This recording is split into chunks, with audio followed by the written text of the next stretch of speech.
ពាក់ស្រោមដៃស្ដាំតោងបង្អួចដៃឆ្វេងកាន់ម៉ាស៊ីនចាប់ផ្ដើមផ្សារអគ្គិសនីដោយថ្នមគាត់ឈ្មោះស៊ឺឡុងពីងគាត់កំពុងរៀបចំកសាងផ្ទះតាមតម្រូវការរបស់គាត់លំនៅដ្ឋានមួយជាន់នៅក្នុងជនបទនេះនៅមិនទាន់ធ្វើហើយទេឯខាងមុខនេះទុកធ្វើសួនច្បារគ្រឿងផ្ទះគ្រប់យ៉ាងត្រូវជ្រើសរើសចេញពីដៃគាត់ទាំងអស់បរិស្ថាននៅជនបទដោយគ្មានសម្ពាធធ្វើឲ្យគាត់កាន់តែមានចិត្តស្រឡាញ់ទឹកដីនេះយ៉ាងជ្រាលជ្រៅខ្ញុំចូលចិត្តតៃវ៉ាន់មិនថាមនុស្សឬវប្បធម៌ទេហើយខ្ញុំចូលចិត្តរៀនភាសាចិនគាត់មកតៃវ៉ាន់នៅឆ្នាំ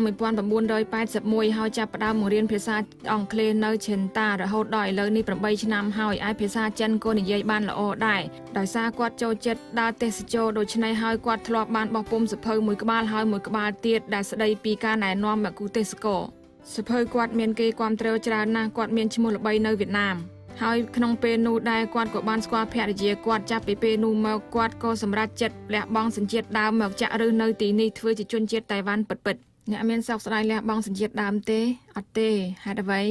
ព្រោះខ្ញុំធ្វើជាជនជាតិអាមេរិកច្រើនឆ្នាំមកហើយឥឡូវចាប់ផ្ដើមធ្វើជាអ្នកតៃវ៉ាន់ម្ដងខ្ញុំគិតថាមានថ្ងៃមួយខ្ញុំយកលិខិតឆ្លងដែនតៃវ៉ាន់ឲ្យគេមើលខ្ញុំគិតថាវាជារឿងមួយដែលមានមោទនភាពណាស់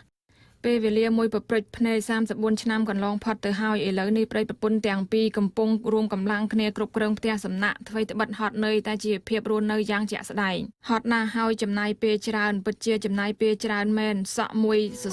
សៃពួកយើងត្រូវរើសវាគាត់ជាគ្រូបង្រៀនអក្សរសាស្ត្រចូលនិវ័ន្តមិនថាខាងតុបតែងឬរៀបចំអ្វីទេគាត់ត្រូវរៀនពីដំបូងទៅរូបនីមួយៗនៅក្នុងផ្ទះសំណាក់នេះសម្ដែងចេញដោយក្តីពេញចិត្តរបស់ភ្ញៀវក្រៅពីរចនាបថក្នុងផ្ទះសំណាក់នេះមានភាពកក់ក្ដៅព្រមទាំងធ្វើឲ្យភ្ញៀវមានអារម្មណ៍ប្រៀបដូចជាចូលក្នុងផ្ទះរបស់ខ្លួនមានសុភមង្គលណាស់ព្រោះយើងទាំងពីរមានភារកិច្ចផ្ទាល់ខ្លួនមួយផ្ទះសំណាក់នេះបានក្លាយជាសុភមង្គលដ៏ល្អសម្រាប់ជីវិតពួកគាត់